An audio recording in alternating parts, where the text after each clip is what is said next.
Great, Sam. That was wonderful. We're in between your talk and Christian's talk, where he's going to go over the impact that the novel oral anticoagulants have had in our management of stroke risk in atrial fibrillation. You highlighted the big gap that we have in treating and prophylaxing against stroke in patients with AF. We've now had about more than 2 years of novel oral anticoagulants on the market. Do you think that just the fact that we have safer drugs that are a little easier to take than warfarin, is that enough to help start addressing the gap?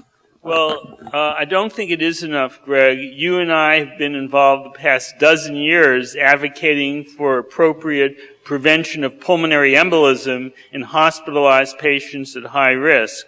And it's taken a good 10 or 15 years to get VTE prophylaxis made routine. What I am saying is that NATF and other organizations should band together. I don't think this is too much of a crisis to allow another 10 or 15 years to go by before we get to our endpoint. Excellent. We have time for a very quick question, sir. Introduce yourself. Sam, Dennis DeSilli from Blue Hill, Maine.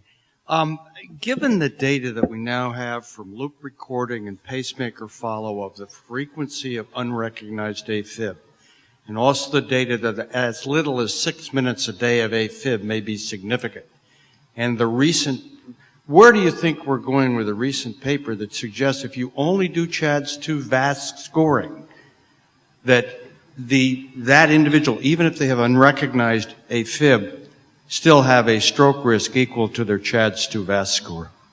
Yeah, so I think that the first item is that, Dennis, as you point out, we have to be searching for atrial fibrillation all the time. It hides, just like DVT and pulmonary embolism hide, atrial fibrillation tends to hide. And a lot of times on these ICD recordings, we can't really be certain due to the fidelity and quality of the recording what the rhythm is. But I think in many cases it's fair to assume it is atrial fibrillation. And that brings up another important point, that the factors that go into the CHADS-VASC scoring system, even in the absence of atrial fibrillation, predict the onset of stroke as well. So we have to do everything possible to reverse as many of those CHADS-VASC factors that are reversible.